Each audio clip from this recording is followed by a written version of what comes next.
Hello, everybody, and welcome to the National Real Estate Post. Frank Garay here with my daughter, Maria Garay. Say hello to everyone, Maria. Hello. What an exuberant hello out of my daughter. And, of course, you can see we have our dear friend, Barry Habib, as well. How are you, Barry? I'm awesome. Hi, Maria. Hi, Frank. How are you guys? And hold on a second. Before we go any further, today has been a special day circled on the calendar. And while there are many things going on this week, I think we all want to wish you a really happy birthday, Frank Garay. Thank you. Thank you very much. From all of us, happy birthday to you. Happy birthday to you. Happy birthday, dear Frank. Happy birthday to you. From all of us. We love you. Thanks so much, brother. I appreciate that. And just to also be noted that I'm actually on the road today. This is recorded yesterday, but I'm on the road today with Maria here. We are in California, and we are driving her car from California to Boston, where she'll be attending Tufts University in the fall on her social psychology PhD program. Congratulations to you, of course, Maria. Very, very, very nice. Clearly. That's awesome. I remember when your dad was going there to check it out. We had a speaking engagement. I remember your dad was going there to check it out, which is awesome. And by the way, for those of you watching, the air date, so the date that you're watching is Frank's actual birthday. Right. So you're watching today. Today is my birthday. I hope the Hill Sisters don't send us a bill for $15,000 for using Happy Birthday. You know, it's a copyrighted song. So you know, it could happen, but we'll just pass that along to you. Okay, there you go. It's my bad. Okay, well, before we dive into anything, I got to let everybody know that, it's pretty easy to generate online leads, right? We do it at Listing Booster all the time, but the tough thing is converting them. And Carl White's got a webinar coming up with Chris Johnstone, and it specifically targets converting online leads, and they've kind of mastered this whole thing. So if you're struggling in any way with converting online leads, you definitely want to click the banner you see on your screen over on your right. You might have to scroll down a little bit and register for their upcoming webinar, because these guys are great at conversion. Carl White, he's an animal, Barry. He's got the Kavorka. He makes them all convert. It's really, I love Carl. He's a great guy. The Kavorka. I love that word. Well, if you watch that from Seinfeld, there you go. There you'll know what that's about. Awesomeness. Well, let's jump in. Yesterday, this is July 3rd we're watching, but on July 2nd in the morning, you issued an alert to lock. Let's talk about what the reason was behind that. And then we've got jobs report coming up. And so there's probably some information you want to give us on that as well. So what happened yesterday?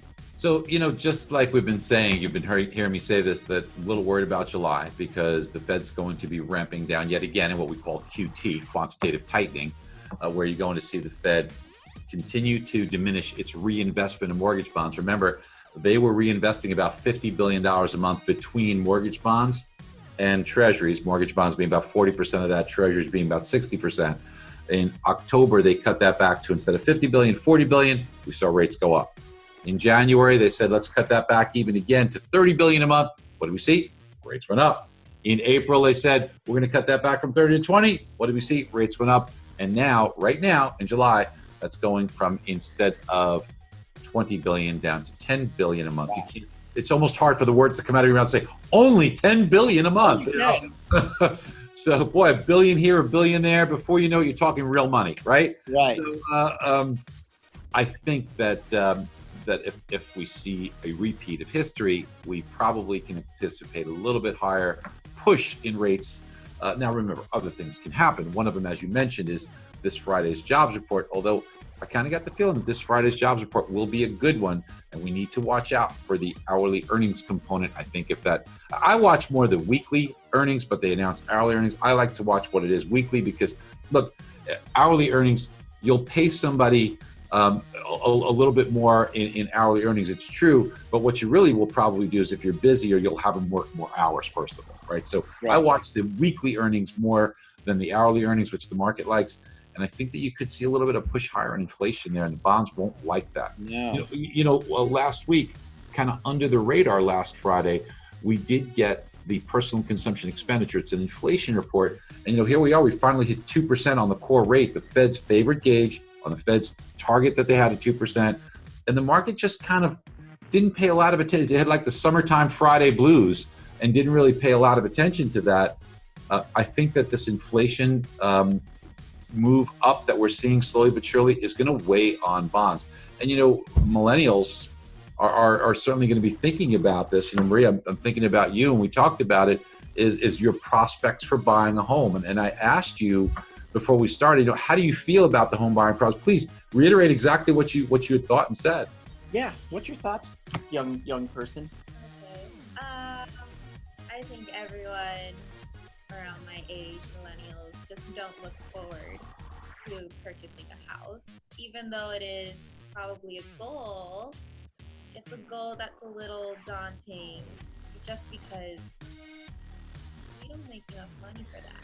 Really, or at least you don't believe you make enough money for that. Yeah. So you told me, you told me two things. You said that you're not sure if you could make enough money to purchase, right? That's one of the things. And then you said the down payment. And I asked you, how much do you think you need to save for down payment? And you said 20%. 20%. So for everybody listening here out of the mouths of babes, right? Out of the, you know, the just a example of a highly educated millennial. The media has most people brainwashed incorrectly that you need 20% down. So it's up to you. It's up to us. Frank does a good job of this every day with Brian to educate people that, you know, there are other programs out there, and the vast majority of us can get loans with a much lower down payment. It's just that it's the public's perception. And every time I hear in the media, they really believe you need 20% down to buy a home. Isn't that crazy, Frank? it's insane. You know, I just want to say this is a, you know, an educated young lady, you know what I mean, who's, you know, has this kind of thought process. She's aware of housing, and this is kind of in her mind, you know what I mean, going forward. And this is where her mindset is. So it really is important for us to get the message out that, and by the way, Maria, you can get in for like 3% down on a new home, something like that. I had no idea. Yeah, see, and I'm her father, and she's going, but you're not ready yet. So in all fairness to me, when you would be ready, you know, we would be there to help you out with that type of stuff. But let me ask you this. So, but overall, I mean, are you the type of person that understands, or do you feel, in your opinion, that it would be wiser to own the home than rent the home? I think it would be wiser if you have intentions of profiting off of it, maybe reselling it and getting back more than what you paid. But if you are someone that is traveling around a lot, then why would you want to settle? Sure. Well, that makes sense. I just think it's lifestyle choices. Lifestyle choice, right? What's yours overall? I mean, what do you see for yourself after you get your PhD, right? Which is in 5 years, she'll have her PhD. Then obviously you can go work for a university and make a little bit of money, right? Or you could go out into the private sector and make a decent wage. And again, she has a boyfriend, Barry, who's also, he's getting his master's, right? Is he going to go on to grad school as well? So he's going to go for the PhD as well.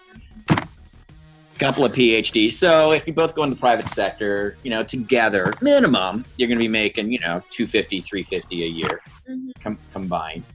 So are you guys planning on putting stakes in the ground and hanging out? Yeah, I think for us, we would, just because I don't see why we would ever have the need to move around or anything like that. Once we get a job, I'm pretty sure that's set. But I told you before, I'm not interested in purchasing a house, more so of a condo of some sort in the city. So that's where I see myself. So let me ask you a question. How long do you think you would need to reside someplace for it to make sense for you to make a purchase as opposed to renting? In other words, when do you think the wise time would be? Like, okay, if you're going to live, for example, if you're going to live someplace for 6 months, probably wise to rent it, right? If you're going to live there for 10 years, probably wise to own it. Where do you think that crossover is? I'm just curious to get from you. And I have a couple of quick questions for you. Where's the crossover in your mind? I think if I've lived somewhere for 5 years or more, I'm pretty okay. So very, very, very interesting, Frank. So I hear this over and over again. So remember, the general public out there, this is the largest population segment. Okay, so future of your business that you're listening, when you're listening to this, people think they need 20% down. Educated people do. PhDs, okay, that will the future PhDs, very highly intelligent individuals, 20% down because of the media. And in addition, they think that about 5 years, if I'm going to live there for less than 5 years, maybe I should rent. It's much less than that, team. Use the You can use any tool you want. Our buy versus rent in most areas. If you're there longer than 18 months, it's wise to purchase the home, but people don't see that. Another question for you with regards to social media. What's your preferred social media that you use? I'm on Facebook, Twitter, and Instagram. What's your favorite though? What's the main one for you? IG is your favorite, probably? Instagram. Yeah, IG. So as everybody, it's IG. But you have a presence on Facebook, right? I mean, maybe IG is definitely cooler, but you have a presence on Facebook. So yeah, I go on Facebook, and Facebook is definitely where I see all of those news about millennials never being able to afford a home. So now let me ask you a question. If you had a home and you wanted to sell it, or if you were thinking of buying a home, just kind of focus your brain that way for a minute. And the real estate agent, which by the way, the median age of a realtor, I don't know if you know, this is 59 years old, right? But let's say that realtor that you're working with didn't have an understanding of social media. If you were selling a home, wouldn't you want that realtor to have at least an understanding of how to market that home on social media, or how to utilize social media to find homes that could be beneficial for you out there? Yes, 100%. And if they didn't, if they really couldn't click in with what you were saying, they didn't speak that language, would you almost feel disconnected to them and want to seek out someone who was better suited? Yeah, I just feel like media, social media, online networking, and marketing is so popular now that if someone didn't have any understanding of it, then it would signal to me that they're not with the times, they're not using modern technology or anything like that, and I probably wouldn't trust them. Now, let me flip that around a little bit and answer this honestly, please, okay?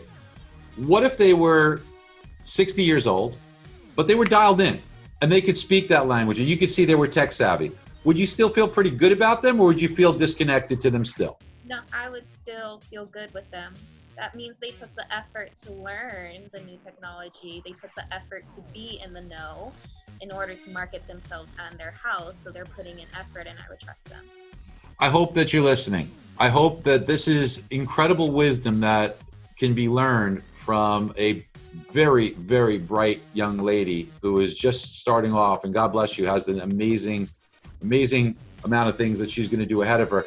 But just listen to the words she is saying and listen to the knowledge she is imparting on you, because if you are not, it's not too late. It's not impossible to. In fact, you know, the most viewed video we have, as you know, in MBS Highway. MBS Highway. Thank you for reminding me. In MBS Highway, we have in Presentation Express, where we give you presentations. We have how to market on Facebook, how to market your listings on Facebook, and how to do that.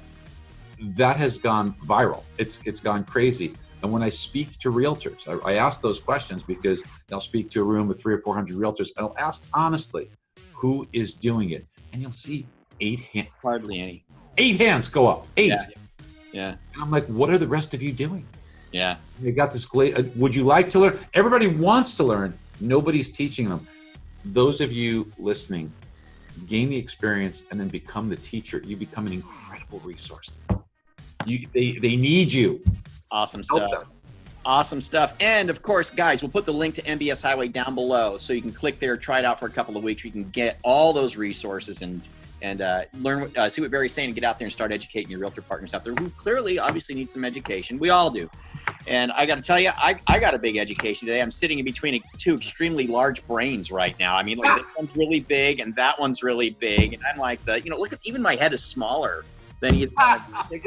There's not a lot of brain capacity in here. So that's been really kind of intimidating. But honestly, thanks for being on the show, Barry. We really appreciate it, Maria, as well. You guys are going to see me and Maria at least one more time, maybe 2 more times this week. It's Daddy-Daughter Week this week on the National Real Estate Post. It's a treat. Hey, Frank, you know what I think would be a great idea? Because there's such nice interaction. I promise to try and be interactive as well. And I think Maria should be interactive on the questions that come in.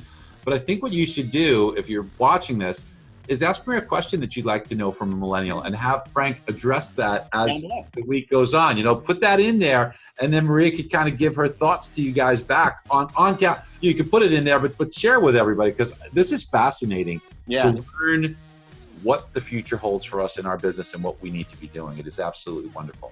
Great stuff. Thanks, everybody. Do us a favor, guys. My brother. What's that? Happy birthday, man. Oh, thank you again, Barry. So, hey, you guys have a great one. Tomorrow's the 4th of July. I think Brian is going to release something just for fun. You'll see that. Maria and I will be back on the 5th. Brian will be back on the 6th, and then we'll see you the week after that. I get back in the middle of the week next week. So, but anyway, we'll catch you guys later. Leave your comments down below. Forward, share, and subscribe. And we'll catch y'all later here at the National Real Estate Post. Thanks. Thank you.